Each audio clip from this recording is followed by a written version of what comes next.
Panadero advirtió que cerraron 3.000 comercios. En el marco del Día del Empleado Panadero, desde el sector expresaron su preocupación por la situación que atraviesa la actividad. Martín Pinto, secretario general del Centro de Industriales Panaderos, afirmó que durante los últimos 2 años se perdieron alrededor de 17.000 puestos de trabajo. El Frente de Sindicatos Unidos y Organizaciones de Derechos Humanos expondrán contra la reforma laboral.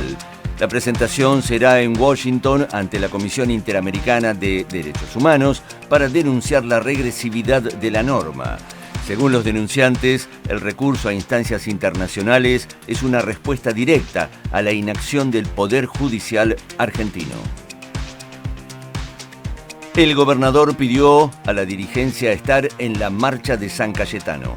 Axel Kicillof solicitó a diputados y diputadas que formen parte del movimiento Derecho al Futuro para estar en cada movilización popular. De esta manera, el jueves 6 de agosto habrá presencia de la dirigencia contra la ley de tierras y al día siguiente el peronismo estará en la 10ª marcha de San Cayetano bajo la consigna. Reiteramos datos del tiempo. En La Plata, 12 grados 5 décimas la temperatura, el cielo se encuentra cubierto con llovizna débil y la humedad es del 99%. Radio Universidad de La Plata. Servicio público de radiodifusión.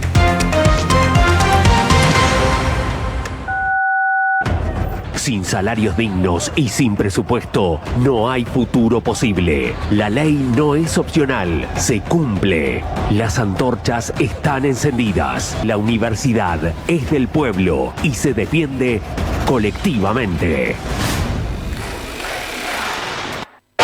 Desde lo más alto del edificio Karakachov, transmite LR11. Radio Universidad de La Plata. AM 1390, Servicio Público de Radiodifusión. El ADN podría describirse como una compleja cadena de macrocélulas que están entretejidas de manera doble a través de puentes de hidrógeno. La ciencia es el conocimiento obtenido mediante la observación de patrones regulares, de razonamientos y de experimentación en ámbitos específicos, por medio de un método científico. ADN Ciencia es un programa de radio que intenta entretejer los esfuerzos que hacen los investigadores y las investigadoras de nuestro sistema científico con las necesidades de la comunidad. Aquí comienza ADN Ciencia.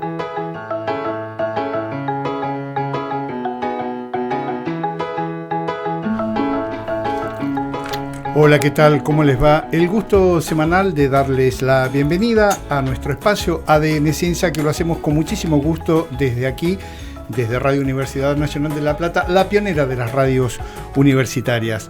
ADN Ciencia es posible porque en la producción periodística, como siempre, está el señor Gabriel Di Battista. Señor Curubeto es nuestro operador de cabecera, Alfredo Tangorra nos lee textos especiales y Liz Valdés se encarga de subir los contenidos a las redes. Nuestro espacio ADN Ciencia lo hacemos junto a María Cristina Pauli. ¿Cómo estamos? ¿Qué tal, Gustavo Vázquez? Y como siempre, el gusto de estar recorriendo laboratorios, recorriendo institutos, recorriendo universidades para ver qué se está haciendo allí, en qué están trabajando nuestros investigadores y nuestras investigadoras para que vivamos un poquito mejor. Como bien decías, este programa lo hacemos aquí desde Radio Universidad, pero lo replicamos en muchas emisoras a lo largo y a lo ancho del país, a quienes queremos presentar y saludar de este modo. Estamos en el aire de Radio Universidad Nacional de La Plata, Radio U de la Universidad Nacional de Cuyo, UNCI Radio de la Universidad Nacional de Quilmes, UJU Radio de la Universidad Nacional de Jujuy, Radio Mega en Zapala, Neuquén y Radio Máxima en Gualeguaychú, Entre Ríos. También salimos en la radio de la Universidad Nacional de la Patagonia, San Juan Bosco, en Comodoro Rivadavia. Y llegamos hasta el fin del mundo a través de la radio de la Universidad Nacional de Tierra del Fuego, Antártida e Islas del Atlántico Sur. ADN Ciencia, desde la Puna a Tierra del Fuego y de los Andes al mar, comunicando públicamente la ciencia. Dicen por ahí que una imagen vale más que 1000 palabras. Pero nosotros preferimos hacer foco en una de ellas para hablar de lo más importante de la semana. Y te lo contamos por la radio.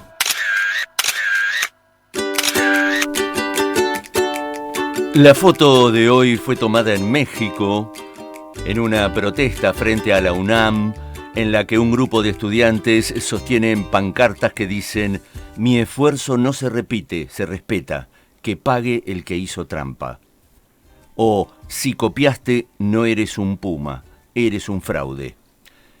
La manifestación se da luego de que la universidad decidiera anular y repetir el examen de ingreso. Demasiados aspirantes sacaron puntajes demasiado altos y la sospecha recayó sobre la inteligencia artificial. La próxima vez, aviso mediante, el examen será presencial y sin dispositivos a mano. No es la primera vez que una institución educativa choca contra la tecnología que promete facilitar el conocimiento y termina poniendo en jaque su forma de medirlo. Antes fue la calculadora, después Wikipedia, ahora un chat que responde cualquier cosa en segundos y con una prosa convincente. La diferencia es la escala, esto es, no se trata de un puñado de alumnos copiándose, sino de un examen masivo donde el patrón se volvió estadísticamente imposible de disimular. Detrás de la anécdota hay una pregunta más incómoda. ¿Qué mide en realidad un examen de ingreso cuando la herramienta que se usó para responderlo también podría usarse más adelante para ejercer la profesión? La universidad, mientras tanto, elige el camino más viejo y más seguro: la lapicera, el papel, la mirada de un supervisor. Como si dijera que ciertas cosas para verificarse todavía necesitan un cuerpo presente. En ADN Ciencia, así se dice, reivindicamos las herramientas nuevas, discutimos con qué reglas deben convivir lo viejo y solo sabemos que esta discusión recién comienza.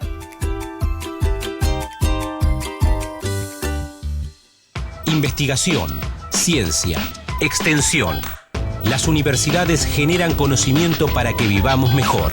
En ADN Ciencia te lo contamos.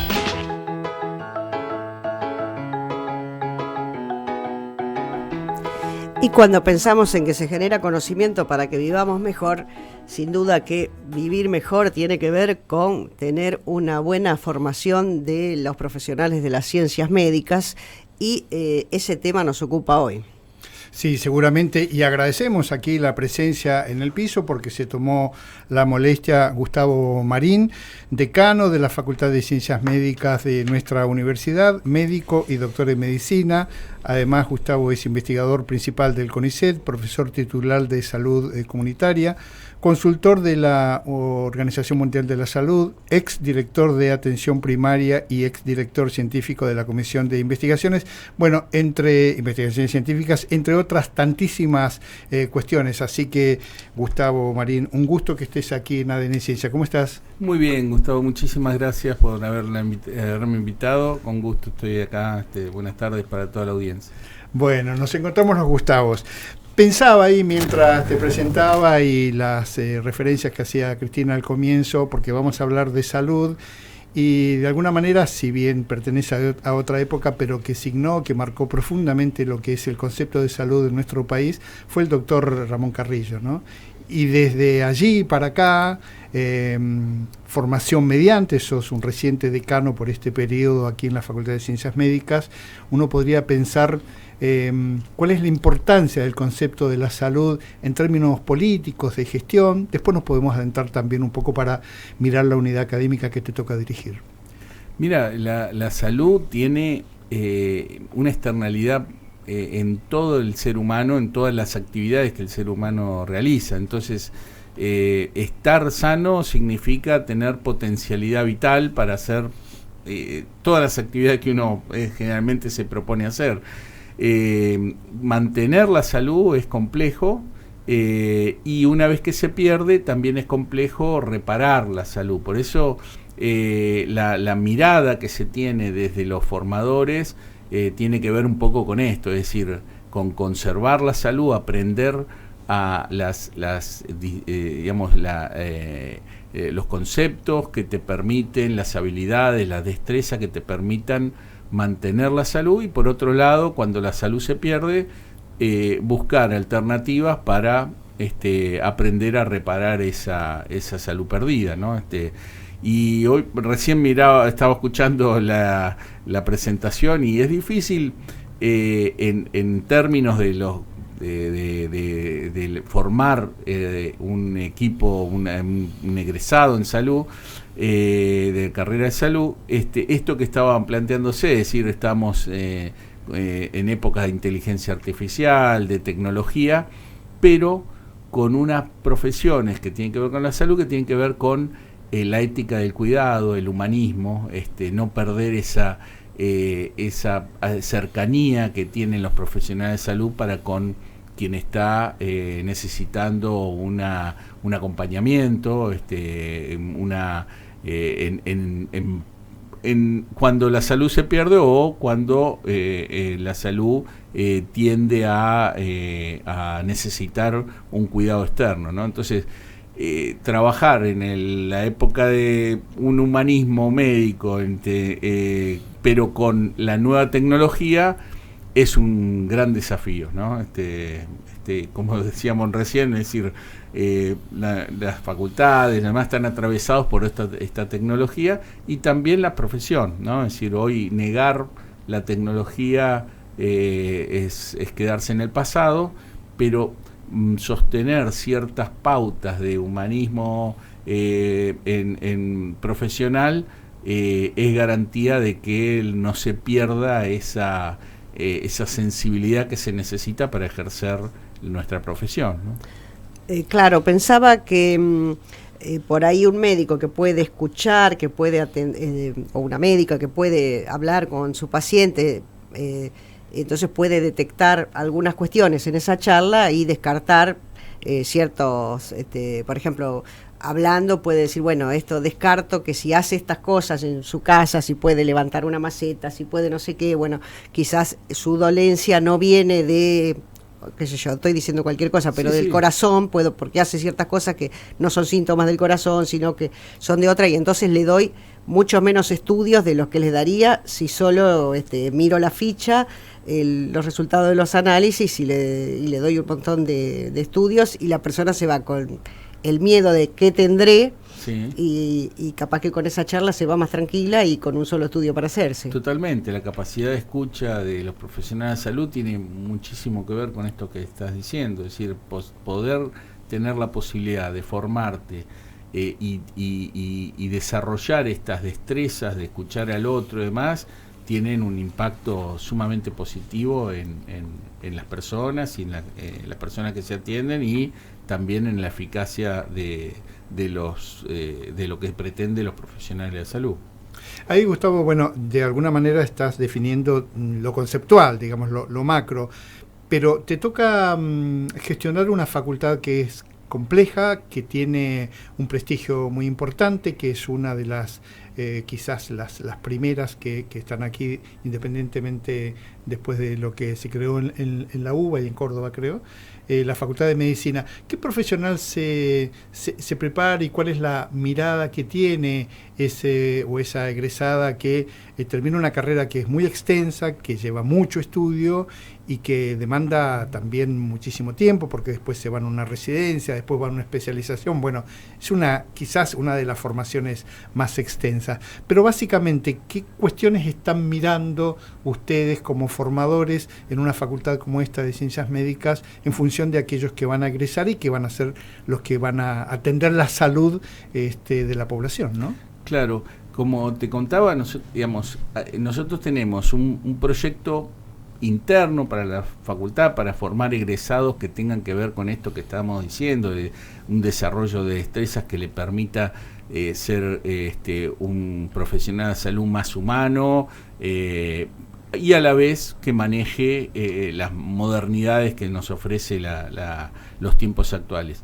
Pero por otro lado, hay como cierta hipocresía en el mercado, porque vos decís, bueno, formo profesional de la salud sensible a la comunidad, con tiempo de escucha, con una focalización para la prevención y demás, pero después sale el egresado y se encuentra con un mercado laboral que pondera algo totalmente distinto, que es decir, la tecnología, el tiempo breve de atención, la super especialización. Entonces es como que también nosotros estamos apuntando en lo posible a cambiar esa lógica de mercado. Es decir, es una responsabilidad desde las unidades formadoras, por eso estamos en los foros de todas las facultades, por ejemplo, de medicina, formamos parte de un foro en las universidades públicas, ¿no? Y en ese marco estamos dando esta lucha, es decir, bueno, necesitamos profesionales de salud sensibles, con ciertas habilidades y destrezas, pero que necesitamos que esas habilidades y destrezas sean ponderadas por el mercado laboral. Entonces, si necesitamos un médico que pueda resolver problemas generales en la población, pueda tomarse su tiempo para escucha de un paciente, de alguna manera debería ponderarse eso y no la ultra especialización. Te das cuenta que los chicos son muy pragmáticos ahora, entonces cuando tratan de egresar y elegir, no sé, tenés medicina general, clínica, pediatría, que son profesiones o sea, disciplinas, especialidades que no se están eligiendo como una primera opción. Y se eligen otras que son un poco más rentables, que no tenés la obligación, por ejemplo, de estar permanentemente en guardia, o vos haces una práctica y esa práctica es bien ponderada económicamente, entonces de alguna manera eso es lo que vos buscás.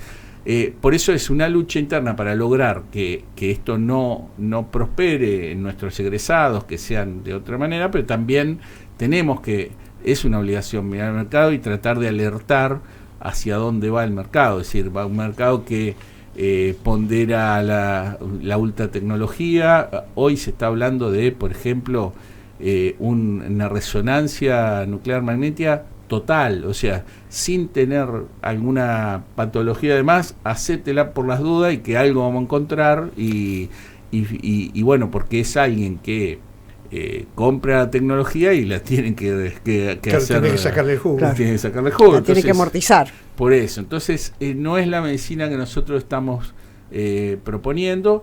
No queremos ser románticos, queremos ser concretos, es decir, es importante ser eficaces en la prevención y en el control de las enfermedades, y en el diagnóstico, y en el diagnóstico y en el tratamiento. Entonces a eso un poco apuntamos, y queremos también instalar esta idea en el resto de en el sistema de salud, tanto eso significa hablar con las obras sociales, con los ministerios de salud, totalmente. Tenemos una relación muy buena con el Ministerio de Salud, sabemos que y la seguridad social, las obras sociales también, y esto nosotros queremos alertar de algo que hemos encontrado hace varios años, que es que la población va al sistema de salud cuando tiene alguna dolencia, o sea, no va para un control establecido de salud, sino va ante una posible pérdida de la salud o alguna enfermedad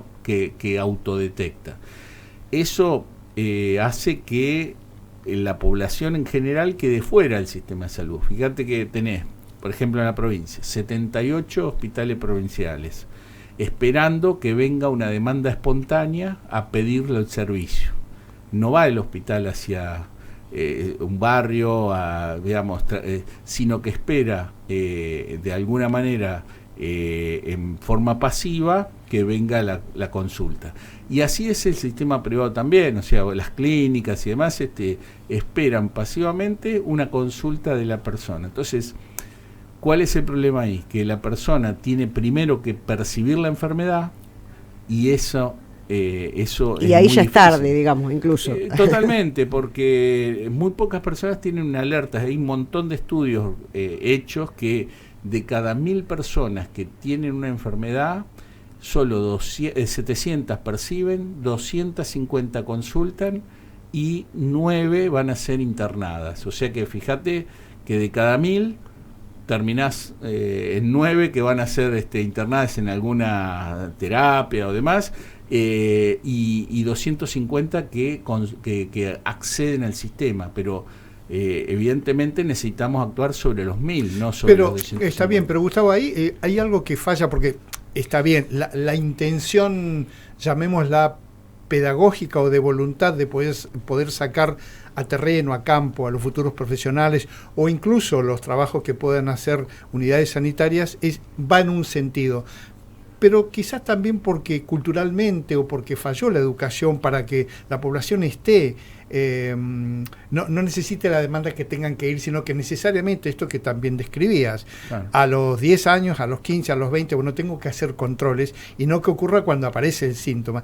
Ahí hay una falla también quizás cultural endémica desde siempre, o de educación de la escuela o en cualquiera de sus ramas, para que se explique, para que se adopte, para que se informe esto. Sí, puede ser. Lo que pasa es que, digamos, uno tiene que... Porque con las vacunas, disculpa, con las vacunas sí ocurre. Por ejemplo, dice, bueno, mira, las vacunas tenés que aplicártelas porque son necesarias. Porque ocurre con eso que es tan primario, es tan efectista, y no con lo otro. Bueno, que ahora también está siendo un tema la vacuna. Y también ahora justamente es un tema que está haciendo, hay una baja de la vacunación. Pero uno a veces pone la carga en la población, y en realidad el sistema tiene que ver de poder ser más flexible ante el objetivo. Es decir, ¿el objetivo cuál sería? Mantener a la población sana. Bueno, ¿cómo hago eso? Tengo que avisorar que el 100% de la población tiene que ser destinataria de mis acciones. Entonces, si no lo tengo, si esto no ocurre, tengo que arbitrar las medidas para poder llegar al 100% de la población. Eso no ocurre. O sea, ahí tenemos que dar la lucha, el debate para transformar nuestro modelo de atención, ¿no? Entonces, por ejemplo, si una prepaga, digamos, vamos al extremo, bueno, ¿qué le interesa? ¿Pagar por la tecnología o prevenir de alguna manera? Hoy, por ejemplo, estamos hablando fuera de micrófono, de aire, el hecho de que una obra social le conviene pagar 100% del medicamento que va a evitar un infarto, o le conviene pagar las consecuencias del infarto. Claramente es mucho más barato pagar por prevenir que por las consecuencias ominosas y onerosas que son las complicaciones de una enfermedad. Entonces, si uno avisora eso, hay, digamos, modelos, no sé, podemos hablar del modelo británico que hace esto, es decir, te asigna un médico de cabecera, que te llama y te dice, bueno, ¿cómo andás? Mira, se te pasó la fecha de hacerte la colonoscopía, que te acordás que vos sos de familia, bueno, te saco el turno, digamos, y eso... Como mantenimiento de un vehículo, dice, che, cada 10.000 kilómetros tenés que hacer la BTV. Claro, pero vos fíjate que el sistema de salud funciona como si fuera un seguro de auto, ¿viste? Es decir, chocaste, te pago. Bueno, acá te enfermaste, me hago cargo, ¿viste? Pero no funciona diciéndose, si un seguro te pagara por mantener el auto en condiciones, ¿viste? Que te paga el mecánico una vez cada tanto para decir, bueno, prevenimos un evento, sería bárbaro. Bueno, un poco eso es lo que esperamos del sistema de salud.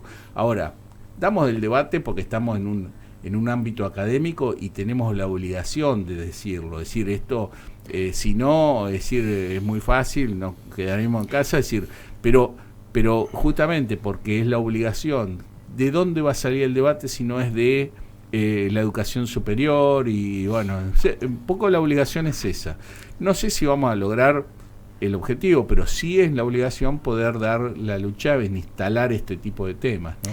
Gustavo, y ustedes están haciendo en este sentido salidas a distintos barrios vulnerables de la zona, están intentando también ofrecerle otro tipo de formación a los estudiantes, a las estudiantes y también a la población. Claro, digamos, nosotros desde hace años ya, pero no desde la facultad, ahora puedo hacerlo desde toda la facultad, pero antiguamente desde una cátedra nosotros salíamos a terreno y barríamos, llamémoslo así, casa por casa, un barrio. De eso sacábamos georreferenciamos cada casa, cada hogar, identificamos las problemáticas y trabajamos junto con el centro de salud de municipal cuáles son las oportunidades de atender a aquellos que habíamos detectado. Entonces le ponemos un software que es gratuito, se baja de internet, se georreferencia los hogares del barrio, y vos le podés pedir al sistema que te identifique, por ejemplo, bueno, hoy vamos a trabajar con los diabéticos, a ver qué diabético nos quedó sin ver y le pedís al sistema y te aparece nombre y apellido del que no fuiste a ver, digamos.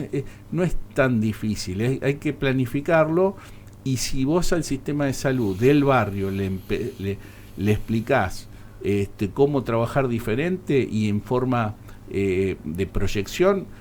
Hoy, por ejemplo, está acá, digamos, en La Plata, le digo a los oyentes que no están en La Plata, está lloviendo. Bueno, hoy seguramente en los centros de salud de atención primaria de todos los municipios de alrededor de la zona no tuvieron pacientes, porque generalmente cuando llueve la gente no va y demás. Entonces, esa persona, ese médico, esa enfermera que estuvieron en el centro de salud, hoy tuvieron poco trabajo. Si trabajaran distinto, planificadamente, es decir, hoy les tocaba ir a tal y tal hogar, no importa si llueve, salen a hacer su tarea, y es el sistema de salud que va y se traslada, no la gente, ¿no? Entonces, un poco eso es, no es romántico ni utópico, se puede hacer. Nosotros tenemos un modelo, es decir, con otra universidad que es la de la UNICEN, que les mando saludos ahí en Olavarría.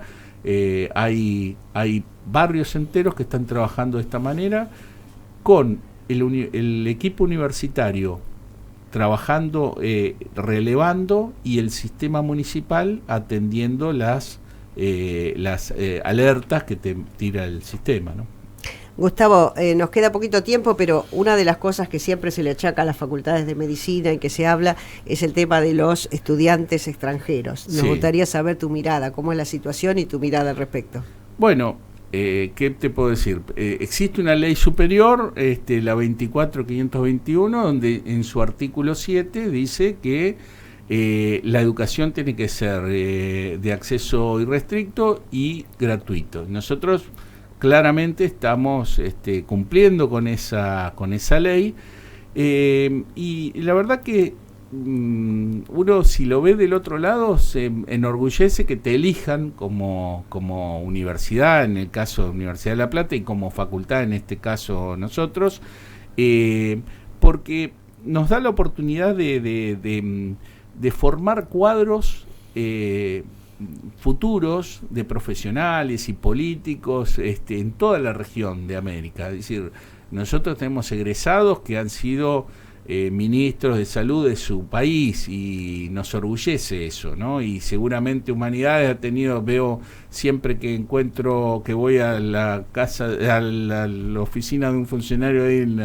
en rectorado, me dice, bueno, gracias, pues una funcionaria de otro país, creo que era Paraguay, dice, gracias por formarme, estuve en Humanidades. Bueno, cada facultad tendrá sus egresados, y esos son cuadros políticos futuros que esto está estudiado por un instituto del CONICET de la UBA, que dice que el 56% de los egresados de la Argentina que se van, migrantes, ¿no? Que vuelven a su país, tienen contacto, mantienen el 56% del contacto con sus unidades formadoras. O sea que eso nos da una externalidad positiva impresionante para insertarse en general, ¿no? Pero aparte, yo te digo, la verdad que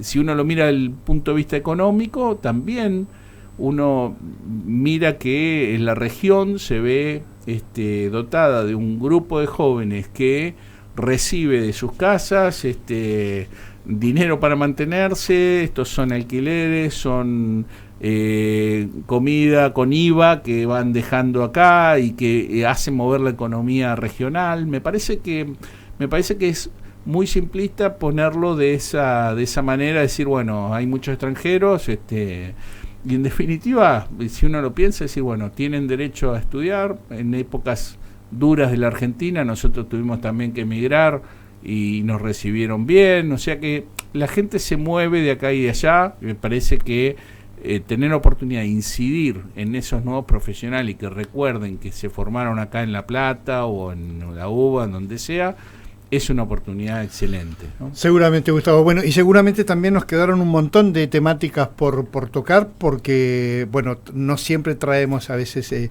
a especialistas de salud aquí.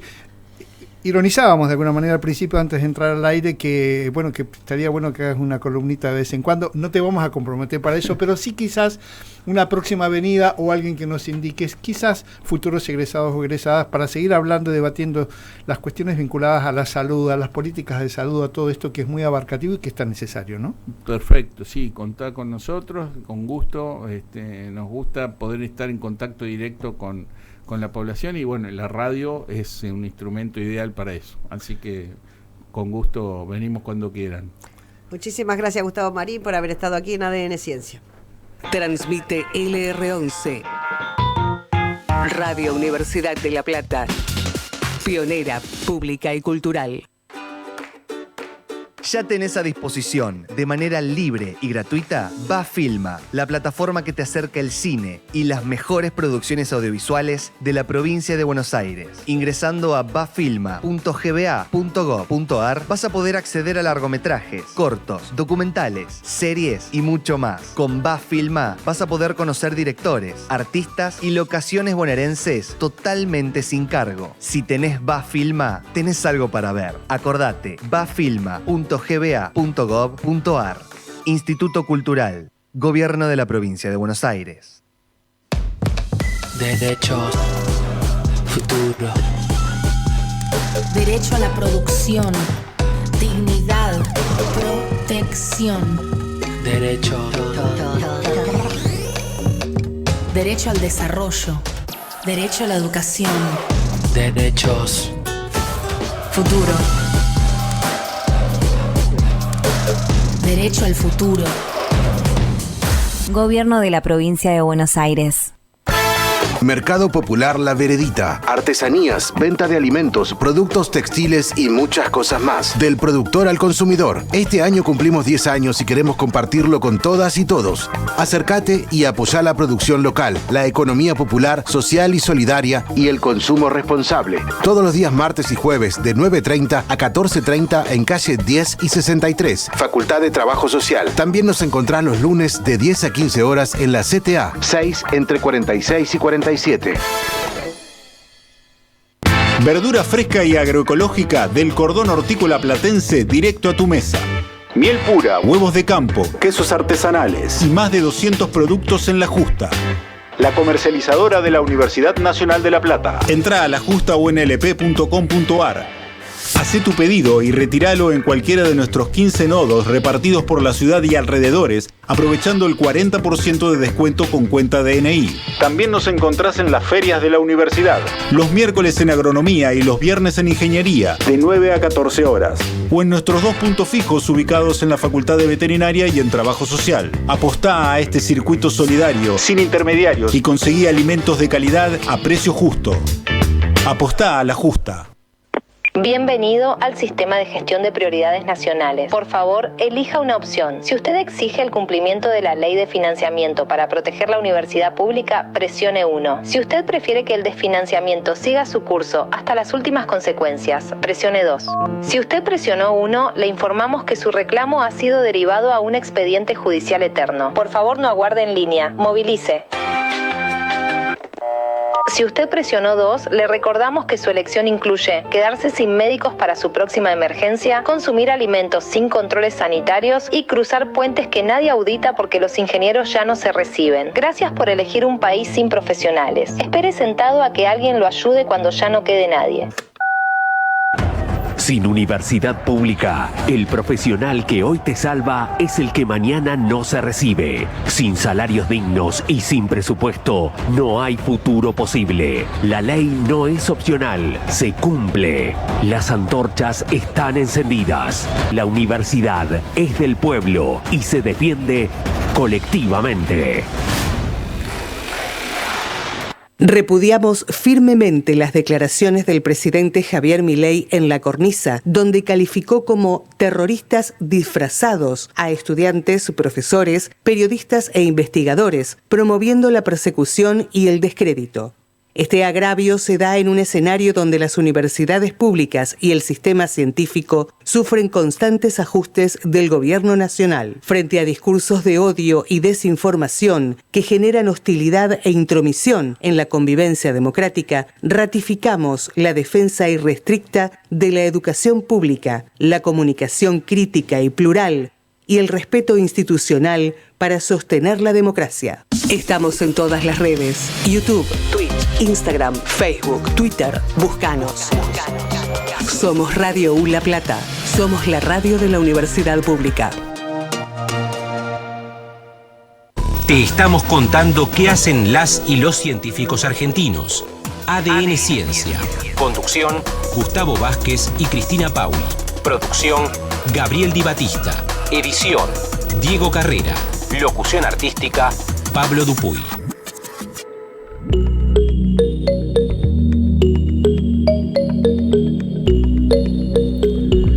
Cristina, vos sos de tomar mate, mucho mate, ¿no? Sí, y a veces mate de yuyo. Ajá, ¿y qué yuyito le pones? Y le pongo burrito, menta peperina a veces. Bueno, si te dijera que hay algunos investigadores e investigadoras que están trabajando precisamente con la peperina para, entre comillas, fabricar unas especies de gomitas que parece que tienen propiedades nutriceicas. ¿Qué te parece? Y se lo vamos a preguntar a Victoria Correa Garzón.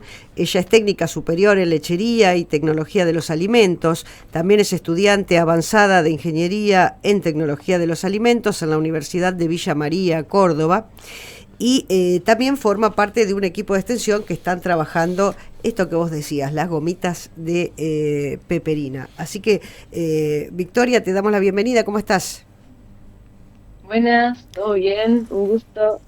Bueno, primero que nada agradecer, quería agradecer por el espacio, el lugar que dan para dar a conocer, permitirnos que nosotros mostremos lo que hacemos dentro del laboratorio. Así que bueno, primero agradecer, muchas gracias por el lugar. Bueno, contanos cómo se les ocurrió, porque la peperina es algo que es un cultivo muy, muy cordobés, pero que estaba teniendo problemas también con la población, que lo querían erradicar, y ustedes encontraron este valor agregado, ¿no? Sí, el proyecto en realidad, claro, empezó con la idea de la revalorización de la planta, que es justamente regional acá de la provincia de Córdoba. La idea fue de un principio gente de agronomía, estudiantes que se encargaron de dar a conocer a productores, consumidores, cuáles son las características de la planta, sus tiempos de cultivo y diferentes propiedades que posee para aumentar de esta forma la repoblación de la planta. Nosotros, más de la parte dentro del laboratorio, nos encargamos de el agregado de valor del producto a partir de conocerlo, a partir de ver con qué estábamos trabajando. Lo primero que nosotros hicimos fue separar los componentes de la planta, el aceite esencial de peperina y la parte del hidrolato, que es lo que es soluble en agua, para poder después analizar la composición química. Una vez que teníamos este compuesto tan rico en componentes que tienen propiedades antimicóticos, decidimos, introducirlo en una matriz alimentaria. Como, futuros ingenieros y muy interesados en el área de alimentos, dijimos, ¿a dónde podemos ir? ¿Qué área vemos de lo que es los alimentos, en donde podemos meter un producto que tenga una buena matriz y un valor agregado? Así que nos metimos en el mundo de las golosinas. Victoria, y también es interesante el recorrido que hacen ustedes con la planta de peperina, porque decíamos al principio que hay una abundancia así precisamente de esta planta, pero ustedes no quieren redundar en eso y están trabajando con algunas plantas que fueron especialmente cultivadas, si mal no entendemos, por técnicos especialistas del INTA, para que ustedes precisamente puedan hacer esas prácticas y que terminan en este producto, ¿no? En estas especies de gomitas. Claro, así fue. El análisis que hicieron este grupo de estudiantes y docentes en la parte de agronomía fue centralizado principalmente en analizar las diferencias morfológicas, más a nivel de planta, que hay entre la peperina en su lugar más de origen, cerca de Capilla del Monte, más en la parte de sierras, y acá en el vivero de la Universidad Nacional de Villa María. Y nosotros, bueno, en la parte dentro del laboratorio nos encargamos de analizar cuáles son estas diferencias a nivel un poco más químico. ¿Y cómo serían estas gomitas que ya tienen un prototipo y qué propiedades tiene comer esta golosina? Esta golosina. Sí, principalmente decidimos agregar, aparte del aceite, que es lo que le da la propiedad, decidimos agregarle diferentes componentes, diferentes características para hacerla más atractiva y para ofrecer algo en un mercado que es bastante reducido en nivel de ingredientes. Las golosinas que uno consume naturalmente son muy ricas en azúcares y decidimos, bueno, ¿qué podemos hacer para aportar el mismo nivel de dulzor, de textura, de gusto que uno está acostumbrado a consumir, pero con diferentes ingredientes? Decidimos entre los principales componentes que posee nuestra formulación, endulzantes no calóricos, compuestos que ofrecen el mismo nivel de dulzor que el azúcar común, pero no tengan el índice glucémico que ofrece el mismo. Xilitol y eritritol son algunos de los nombres más importantes y que ofrecen aparte diferentes características, diferentes propiedades, como por ejemplo no son reconocidos por las bacterias de la boca, entonces se dice que son anticariogénicos, evitan la formación de caries. Otro de los componentes es la inulina, que es una fibra prebiótica a partir de la raíz de chicoria, que también mejora la salud intestinal. Decidimos justamente esto, dar una vuelta de tuerca ofreciendo un producto que sea rico, que sea fácil de consumir también, pero que tenga un nivel de valor agregado que permita ofrecer un producto más saludable dentro de un mercado bastante acotado. Por todo lo que dijiste, lo único que me queda preguntar es dónde se compra, la quiero comer ya. Mira, me encantaría decirte que ya tenemos, pero bueno, todavía no, ya tenemos un prototipo dentro del laboratorio con el que estamos bastante felices. Venimos haciendo muchísimas formulaciones, muchísimos Excel con diferentes cantidades para cada uno, pero bueno, todavía no podemos irnos al mercado por una cuestión de que nuestro capital de maquinarias no nos permite el equipamiento que poseemos, pero bueno, estamos desarrollando un modelo de negocio en donde podamos ofrecer nuestra formulación y asesoramiento a diferentes empresas, emprendedores o interesados que deseen, hacer la gomita y hacer la producción más a nivel masivo. O sea que es una cuestión de tiempo, Victoria, y sobre todo por esto que marcabas en algún punto y remarcabas ahí esto de las propiedades saludables. Quizás ahí radica y que sean a su vez, tan ricas quizás como un caramelo o una golosina convencional. Ahí es el punto en donde sería de mucho interés que la industria precisamente se interese para poder llevar una producción y que alguien en un correctísimo cordobés diga, quiero caramelos de peperina, ¿no? Tal cual. Lo bueno y algo que venimos trabajando hace bastante poco, que creo que no hemos llegado a dar a conocer, es que hemos decidido, más a nivel también de grupo, también buscar diferentes alternativas, alejándonos por un momentito de lo que es la peperina. Obviamente reconociéndola y siendo súper conscientes de sus propiedades, ¿no? Pero estamos buscando la idea de innovar en sabores también. Ya que tenemos una formulación bastante estable, estamos viendo la idea de agregar fruta, por ejemplo banana, limón, naranja, frutilla. Estamos así que se vienen vienen las gomitas saludables de todos los sabores. Se vienen gomitas saludables con fruta y no sabor a fruta, que eso es algo en lo que también estamos remarcando bastante, claro. Cómo hacer para introducir una fruta en una matriz, que es una golosina, que no posee el nivel de conservación que sí tiene algo que tiene mucha azúcar.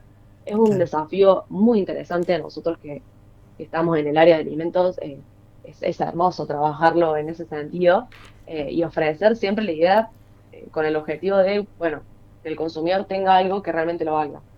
Bueno, que valga la pena consumirlo. La verdad que es muy valioso y bueno, por eso es que queríamos darles un espacio para que todos, nuestra audiencia a lo largo y a lo ancho del país sepan en qué ustedes están trabajando y les deseamos lo mejor y que en cualquier momento podamos llegar a probar estos productos. Muchísimas gracias, Victoria Correa Garzón, por haber estado aquí en ADN Ciencia. Mucha suerte. Muchísimas gracias por el espacio.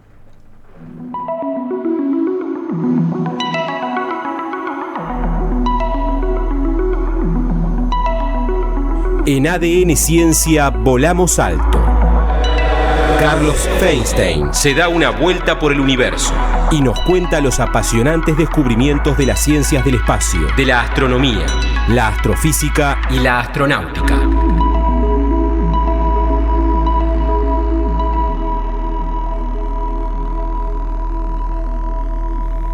Y diría, agrego, querido Carlos, problemas inquietantes en cosmología, ¿no? ¿Qué tal? Bienvenido a ADN Ciencia como de costumbre. Bueno, muchas gracias por el recibimiento y que me vuelvan a invitar. Bueno, vamos a hablar de cosmología y yo lo llamé problemas inquietantes, pero la gente que trabaja en esto lo llama la crisis en cosmología, así mucho más agresivo. Pero definamos qué es la cosmología para que estar seguro de que estamos entendiendo, ¿no? Y busqué una definición, que la voy a leer para que quede linda, que dice que la cosmología es la rama de la física y la astronomía que estudia el origen, la estructura y la evolución del universo en su totalidad. O sea, no estrellas, no es planetas, estrellas, sino todo. Y es casi una teología. Claro. En algún momento, y según las épocas de la historia, la astronomía fue una profesión de riesgo. Uno podía terminar en la hoguera, decapitado como en China. Una cosa compleja es la cosmología porque toca a niveles también religiosos. Entonces es interesante ese punto humano también. Bueno, ¿de qué vamos a hablar hoy? Normalmente la ciencia, como ustedes dijeron, en mi caso yo hablo de descubrimientos del cosmos, pero a veces esos descubrimientos llevan trabajo. También en algún programa anterior, en otros años, hablamos de grandes errores o pifies de los astrónomos, y hoy vamos a hablar de cosas que no se logran resolver. O sea que ya estás poniendo nervioso, ¿sabes? Por eso lo llaman la crisis o la tensión de Hubble, se llama lo que vamos a hablar hoy, y que es algo que no se resuelve, hay muchas tendencias para tratar de resolverlo, y que se vuelve muy obvio en las observaciones. Entonces vamos a hablar de qué trata todo esto. Bueno, primero vamos a hablar de un telescopio. En realidad es una cámara que se puso en un telescopio ya viejito que está en Arizona, que es el Marshall, y que se llama DESI, que es un sistema para tomar espectros, y los espectros son la luz de la estrella, en este caso toma espectros de galaxias, que se pasa por un prisma y se mide los colores de distintas partes del objeto, ¿no?, que uno está observando. Pero este se diseñó para observar galaxias a lo pavote, pero muchas al mismo tiempo. Y la idea es observar galaxias lejanas, medir cómo la onda que viene de la luz se va alterando, porque si sabemos que el universo expande, entonces cosas que eran azules, la onda se va alargando, pasa por el color verde, amarillo y termina siendo roja y después infrarroja. Eso se ve por lo que se llama efecto Doppler. Entonces cuando algo está más lejos se enrojeció más, se volvió más rojo. Eso ya se sabe, eso funciona, se entiende muy fácilmente. Y este aparato mide muchas galaxias. ¿Qué son las galaxias? Vamos a recordar todo. Nosotros vivimos un planeta que es bastante grande, tenemos una luna, estamos alrededor del Sol, un sistema solar. El sistema solar tiene 9.000 millones de kilómetros, es enorme, y si lo medimos bien hasta donde sabemos que termina, tiene 2 años luz, que es una barbaridad. Yo noté acá que son 19 billones de kilómetros. O sea, es algo grande. No es para ir caminando. No, de hecho nuestra sonda más lejana que hizo algo importante tardó 10 años en llegar a Plutón. Y Plutón no está lejos. No está lejos, claro. Hay cosas mucho más lejanas. Bueno, las estrellas como el Sol, con nuestro sistema solar, viven en galaxias, y la Vía Láctea, que es una galaxia grande espiral, del tipo espiral, no es de las más grandes galaxias que existen, hay otros tipos que son todavía más grandes, es enorme y tiene, para la cantidad de estrellas que tiene, serían 1 con 11 ceros. ¿Ya? para poner escala, que es la Vía Láctea. Sí, claro. O sea, cada una de las estrellas tiene su sistema solar, tiene todo. O sea, las galaxias son enormes. Bueno, DESI, la idea es que observe galaxias cada vez más lejanas y se fije cuánto es ese corrimiento al rojo para después tratar de ajustar eso con la distancia y saber qué forma tiene el universo, qué tamaño tiene. A ver, les hago para que tengan una idea de qué estamos hablando. ¿Cuántas galaxias creen que observó este aparato en los últimos 5 años? Vos dijiste a lo pavote, deben ser por lo menos unas 100, por tirar un número. Agrándalo un poquito. 1000, 1.000.000. Observó 47 millones de galaxias. Las pasó por la luz, por el aparato este que mide, para saber las distancias, y se hicieron estos mapas. Si pueden ver, si ustedes están viendo...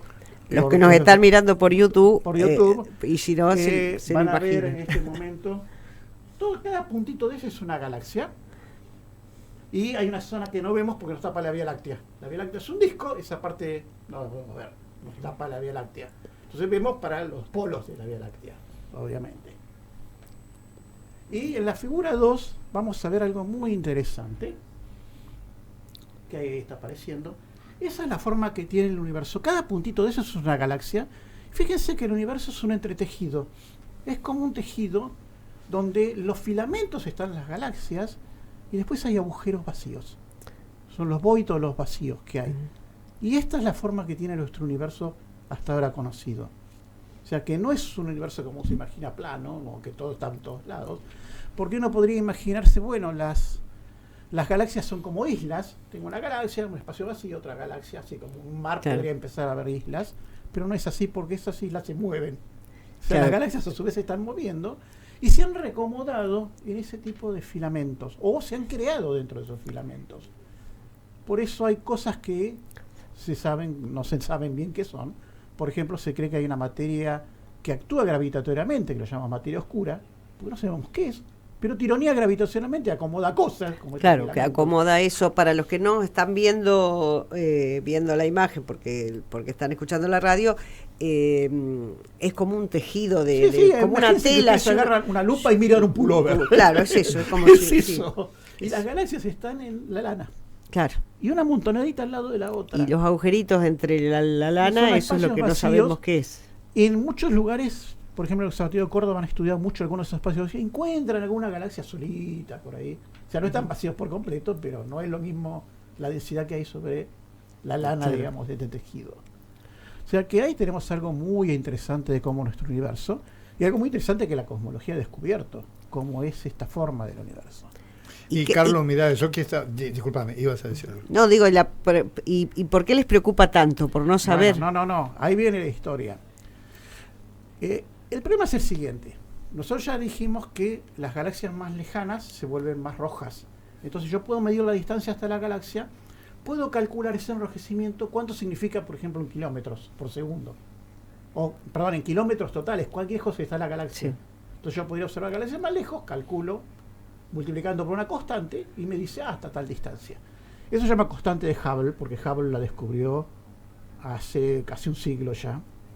Y el problema es que la constante de Hubble se mide en lugares como DESI, utilizando primero, se calibraron con unas estrellas cefeidas que vibran, esa vibración se conoce, se pueden observar mucho en las galaxias cercanas, pero en las lejanas se pierden porque son estrellitas débiles para una galaxia lejana. Pero después hay un tipo de supernova que cuando explota y se ve que es ese tipo, uno puede más o menos decir, tiene tanta luz. Es como si yo pongo velas a distinta distancia, las más lejanas las veo más débil. Entonces yo puedo calcular matemáticamente qué tan lejos está esa supernova. Esas son supernovas que se llaman de tipo 1A. ¿Por qué estas supernovas son así tan especiales? Imagínense, por ejemplo, a Gustavo, que hace unos asados espectaculares, que haces el asado, te queda las cenizas ya casi apagadas, y decís, bueno, la voy a apagar con agua, y te equivocás y tirás un balde de nafta. ¿Qué pasa? Ni en parrilla te queda. Claro. No sé si estaría Gustavo haciendo este programa. Bueno, ese es el punto. Imagínate que ahora esto lo pensamos igual, pero con una reacción nuclear. Uno tiene una enana blanca, que son las cenizas de lo que quedó de una estrella, claro. Y tiene una compañera alrededor que también está envejeciendo, y de golpe empieza a crecer porque hay otras reacciones nucleares en el núcleo, crece, y en algún momento hay un punto donde la gravedad de la estrella y la gravedad de la enana blanca son iguales. Y de golpe cae materia. Y es el balde de nafta. Claro. Está en la explosión que no queda nada de la enana blanca. Desaparece. Y no se sabe mucho qué pasa con la otra estrella porque a veces no se la encuentra. No se supone que debería destruirla, sí, robarle materia, un desastre, pero debería seguir existiendo, pero no se la encuentra. Entonces es una de las teorías que tiene ese problema. La otra es que dos enanas blancas interactúen directamente y no queda nada. Entonces estas supernovas son realmente energéticas, se ven en el confín del universo, y cuando se las empezó a estudiar, se descubrió que llegado un momento muy lejos, el universo empezaba a acelerar su expansión. De golpe el universo se está separando. O sea, eso significaría que nuestros átomos en nuestros cuerpos se están separando un poquito, pero la gravedad los acomoda de nuevo. Por suerte, si no estaríamos en problemas. Ese es un método para calcular esta constante, pero el otro método que hay es estudiar el fondo cósmico de radiación, que es una radiación que quedó desde el inicio del universo. Del Big Bang. Del Big Bang quedó ahí. El principio del Big Bang era muy concentrado, entonces la luz no podía escapar porque siempre encontraba algo con que golpear y se metía para adentro. Y de golpe se expandió y aparecieron grietas y la luz se escapó. Esa luz residual se sigue observando, está por todo el universo, y guarda la forma de las galaxias iniciales. Y de ahí se puede, con un modelo universo, que es el que tenemos, que no es malo, calcular también esta constante. Y dan diferente. Y cada vez que se hacen mejor los cálculos dan peor diferente. Entonces no se sabe bien qué pasa. Gente que dice que las supernovas dan mal, gente que dice que el modelo universo está raro. Y para completar todo, la gente que descubrió que, estudiando supernovas, que el universo podía estar acelerándose de nuevo, les dieron el premio Nobel en el 2011. Que son Perlmutter, Smith y Rees, que les dieron el premio Nobel por este descubrimiento. Ese aceleración del universo es lo que se pone como nivel de energía y se llama energía oscura, que sería un porcentaje muy grande de nuestro universo, sería el 68%, estaría metida ahí en forma de energía. Con lo cual, estamos dudando del 68% de nuestro universo, si es cierto o no. O sea, por eso lo llaman la crisis en cosmología, y es algo que no está resuelto.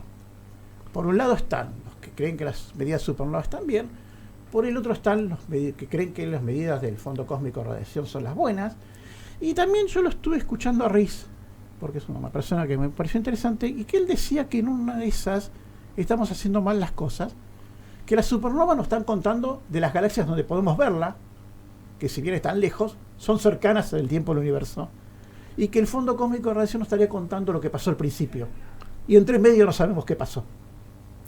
Con lo cual nos sigue dejando con interrogantes. Bueno, esa es la idea, es un problema no resuelto que está volviendo loco a todos los cosmólogos. Porque cada vez que se hacen mejores pruebas, mejores detalles, y se empiezan a medir las constantes básicas con mayor precisión, y cada vez se lo hace mejor.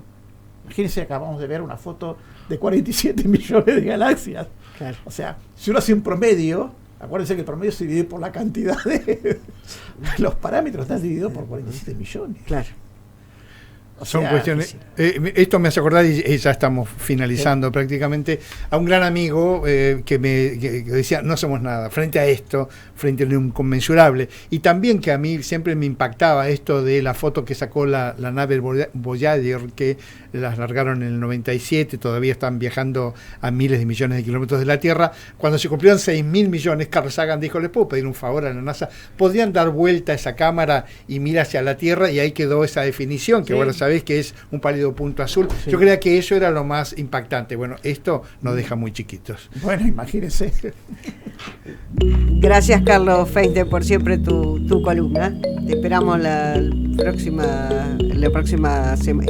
mes. Nosotros nos empezamos a retirar. Este programa es mucho más finito, en todo caso, pensando en mediciones y en términos intergalácticos y demás, todo lo que decía Carlos. Le agradecemos a todo el equipo que hace posible que semanalmente salgamos al aire, a Gabriel Di Battista, Daniel Curubeto, Alfredo Tangorra, Liz Valdés, que nos sube los contenidos a redes sociales. Nosotros nos vamos a aparecer la semana que viene nuevamente al aire, pero antes les vamos a recordar en qué otros lugares podemos escuchar. Si quieren volver a escucharlo y seguirse preocupando, va a estar todo el material en adnciencia.com.ar, en nuestras redes sociales, estamos en X, en Instagram y en Twitter y en Facebook, perdón, y también en YouTube, así que pueden volver a encontrarse con todos estos materiales. Nos encontramos la semana que viene para hacer otro ADN Ciencia.